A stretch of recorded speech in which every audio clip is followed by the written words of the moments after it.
É isso aí, pessoal. Vamos lá, nosso podcast, capítulo número 1 aí da Era Sheldon. Esse capítulo número 1 que está aí escrito em apenas 4 páginas, apesar de simples, te dar uma visão macro do tempo do ano 2080, a Era Sheldon, mas ele traduz assim algumas coisas muito importantes que vai te servir para o resto de todo o livro, de toda a história, nas 535 páginas de pura emoção que você vai ter junto com a gente a partir de agora. Então é importante você prestar atenção até nos detalhes, porque essa fase é uma fase de construção, então você vai ter que entender, principalmente com referência à personalidade direta do William. O William é um dos personagens principais do livro, e aí então ele está, essa constituição do porquê, do como, o que aconteceu com William Oliveira Neto. Vamos lá? Mas antes vamos lembrá-lo que a trilogia Zona Neutra consiste em 3 livros, que são o volume 1, que é a base alfa, o volume 2, que é o sistema, e o volume 3, que é a revanche. No caso, nós estaremos desenvolvendo a Era Sheldon. Esse volume, a Era Sheldon, ele se constitui nas 3 versões numa só. Então é a partir deste livro que nós iremos agora desenvolver capítulo a capítulo, e você vai junto comigo. Portanto, aperte os cintos, sente, ouça e vamos nós todos juntos aí nessa linha de emoções, capítulo a capítulo. Vamos lá! Iniciando pela base alfa. Nós estamos na Era Sheldon, janeiro, ano 1 da nova era.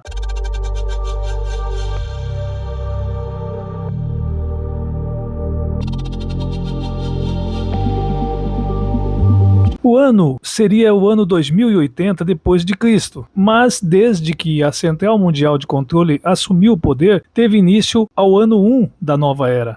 Esse foi o marco vitorioso da Revolução Mundial liderada por Sheldon Heikkman. A batalha final deixou um rastro de destruição nas cidades de médio e grande porte. Os governos se uniram numa investida suicida e não conseguiram deter o avanço invisível dos nanos. Sheldon saiu vitorioso e se tornou o líder mundial. O domínio total da nanotecnologia proporcionou a conquista a Sheldon, mas os problemas que se seguiram no exercício do poder foram muitos. A princípio iniciou-se um sistema de cadastro físico com implantes de módulo nanorobóticos, um sistema de controle pessoal através de nanorobô que enviava em tempo real informações de localização e condições internas do implantado para o SENA, que era o Central de Nanotecnologia. As pessoas que se recusavam a receber o implante eram imediatamente exterminadas. Passado o impacto dos primeiros anos, uma nova geração surgia sob o efeito do novo sistema, enquanto que outras pessoas recordavam os bons momentos do passado. Mesmo assim, o senso de sobrevivência falava mais alto. Pelo menos uma questão foi resolvida de imediato. A violência urbana, que outrora era o maior problema do mundo, foi resolvido. Já os problemas sociais ainda desafiavam o novo sistema. Havia modelos, mas não situações unânimes. As cidades de pequeno porte, por exemplo, eram as que mais sentiam o impacto do novo sistema.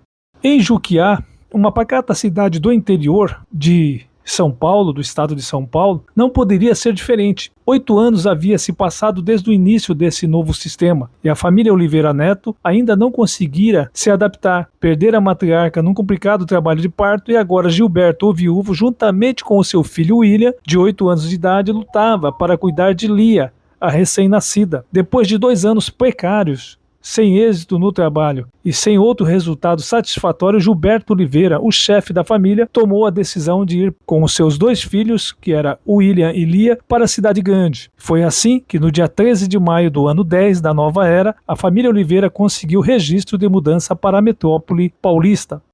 Ao contrário de Juquiá, em São Paulo, a família Oliveira Neto conseguira bons resultados. Lia passou a ter um bom suporte médico, além de frequentar uma pré-escola durante a semana. Gilberto, seu pai, trabalhava em um centro comercial próximo ao Parque Ibirapuera e recebia bônus C, o suficiente para sustentar a família de forma tranquila. Já o filho mais velho, William, cuidava de Lia durante a parte do dia, depois seguia para uma escola próximo de sua casa. Os horários eram intermediados com a chegada do seu pai quando chegava do serviço. Aos finais de semana, a família frequentava o Parque Ibirapuera, que estava bem próximo do local onde residiam.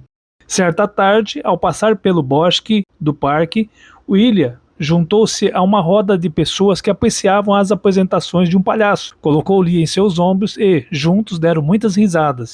Ao término da apresentação, disse para Lia ficar sentada no banco enquanto ele ia pegar um kit pipoca no quiosque próximo. Ao retornar, olhou para o banco e não viu mais a irmã. Procurou no meio das pessoas que ali estavam e também não a encontrou. Ficou apavorado.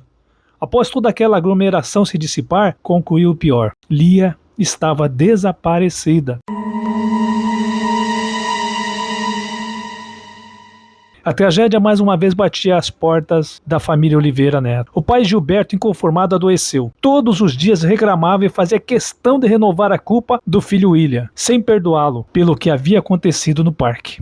Foram dias de procura que acabaram culminando em nada. Os órgãos de comunicação fizeram menção ao desaparecimento de Lia e relataram com ênfase a família do senhor Gilberto. A regional, ao ter conhecimento do caso, abriu precedentes de apoio. A localização de Lia através do sistema era impossível em razão da idade mínima de implante ser aos 5 anos de idade. Então o processo de investigação foi aberto, sendo que em 24 horas um laudo concluiu que se tratava de um caso especial, merecedor inclusive de atenção e monitoramento. Após essa conclusão, Gilberto Oliveira foi dispensado do trabalho e passou a ficar sob os cuidados de uma clínica especializada, tendo um acompanhamento psicológico diário. Já o filho William foi conduzido para um reformatório, onde passou a estudar em período integral. A revolta interna de William era cada vez maior. Primeiro perder a mãe, agora a irmã, e o pai o renegava, culpando a perda da filha Lia por sua causa.